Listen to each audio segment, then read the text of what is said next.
What's up, guys? Welcome back to the Mic Check Podcast. This is T Word, the People's Champ. I'm here with my co-host Q, aka Right on Q, and we're going to talk about the fight announcement for Saul Canelo Alvarez and John Ryder coming up here very soon, Cinco de Mayo weekend. Yes, Before we get into the video, what's good, Q? And nothing much, man. Just another fight that's going to be well regarded, going to be well received in a place that doesn't get a whole lot of big fights. As we saw and we've talked about with Taylor against Cameron. I think that this is another fight that the environment will be really, really great atmosphere, really, really interesting to watch on television for those that are not going to be going. But I have heard a lot of people that are Twitter friends of ours on boxing, Twitter, as we like to call it, that are going to be going to this fight. They're flying down to Mexico. So obviously there will be definitely an international appeal. Yeah, man, I mean, it's a big fight, as you guys can see. I mean, lines of people in Guadalajara, Mexico, signing up, waiting to try to get to this fight, man. I mean, it's for anybody that thinks that it's not a big fight. I mean, in my opinion, it certainly is. So I think that ultimately it's a fight that's well received in that region of the world, for sure. Yeah, they're definitely going to support that fight. His countrymen are going to get behind him 100%. Now, I'm in the segment of the population that don't really care for this fight, particularly outside the fact that I understand it's part of boxing and it's part of activity. You have Canelo getting back in the ring, coming off an injury. It's going to be a good opportunity to figure out where he's at. I'm of the personal belief that I've seen some areas of his game that show just how long he's been a boxer. These are natural things that happen. So I want an opportunity to see exactly where he's at. Seeing him against Triple G, I feel like wasn't a good measuring stick because I do believe Triple G's way out there, but I do believe that Canelo is not that far gone like he is. You know what I'm saying? Right. So seeing him against a live opponent is going to be important to me, just from a analysis standpoint. I want to see where Canelo's at. I think that's fair to look for, because if you compare the fighter that you saw against Caleb Plant a couple years ago, and then maybe I'm kind of expecting to see similar type of Canelo in this particular fight, which means he's about where I expect. A savvy veteran who has his style of fighting that's going to bring it to the table, and then he's going to have an entire country behind it to support him. So in my opinion, I think from that perspective, I think people are going to get what they're looking for when they tune in to see Canelo Alvarez fight. Yeah, man. I mean, the reality of this fight is that Canelo's coming off an injury.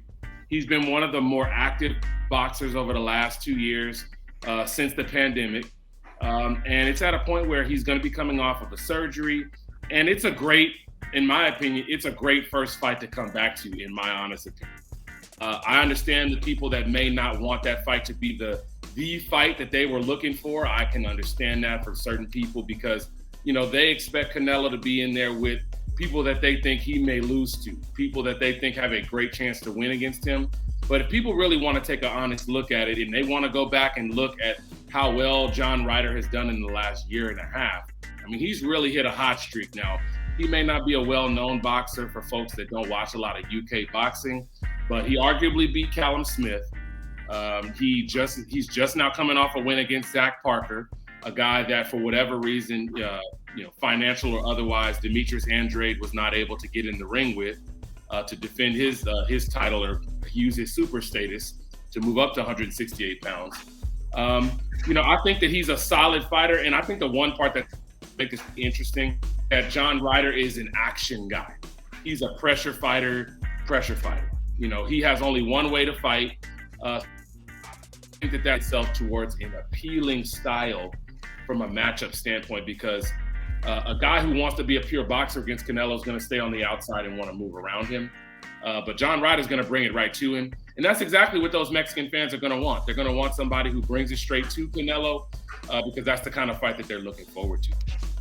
Yeah, for sure. I mean, from an entertainment value, if every fight fan has their style of preferred style of viewing.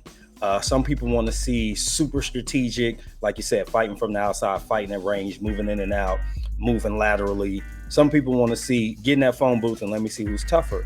And I think that this is going to look more like a tough man competition, except I expect that Canelo's just going to be the tougher man, and he's going to do some damage to Ryder at some point after the 6th round. For me, that's one of those fights that I'm like, okay, because I kind of feel like I know the outcome already. And I've from a pay-per-view standpoint, for me personally, that's kind of where, if I don't necessarily see the undercard and main event together giving me that 50-50 feel, I might have some concerns. Like we talked about January 7th, even though it didn't play out that way because we saw some more competitive fights than we expected. What the reality was is beforehand we were like, we kind of know who's going to win all these fights. Right. Now, we did have one surprise, and we saw Boots struggle a little bit with some strategy, but at the end of the day, it was what we expected. Pretty much everybody, and I thought Rashidi Ellis actually won this fight. So we would have went 4-0 in reality if the judges didn't rob him. I feel like this might kind of play out the same way. We kind of know what's going to come, and then it's up to the person on the other side of the screen that says, well, it doesn't matter. I want to see Canelo fight. And like I said, for me, my interest in from an observatory standpoint, where I can analyze how's he looking, is he able to move comfortably? Is he tentative with his punches? Because it was wrist surgery, right?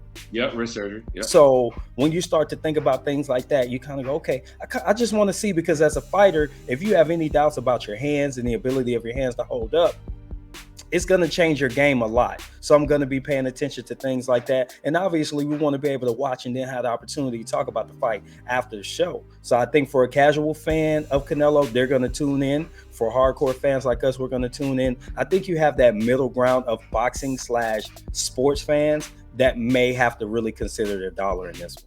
Yeah, I mean, I think this is a fight that realistically does somewhere between 400 and 600,000 buys on pay-per-view. I don't think that it gets to the level of a Caleb Plant fight, because I think the Caleb Plant fight was reported to do about almost 800, I believe. Yeah, it did right at 8.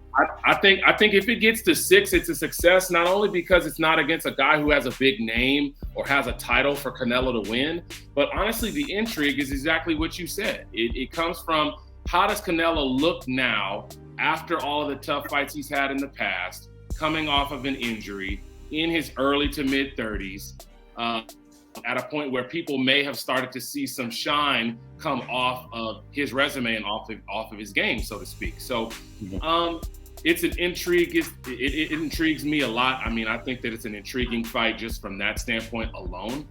But like you said, there are going to be people that are going to want to watch the fight just because it's Canelo, because it's, it is going to be, Cinco de Mayo weekend.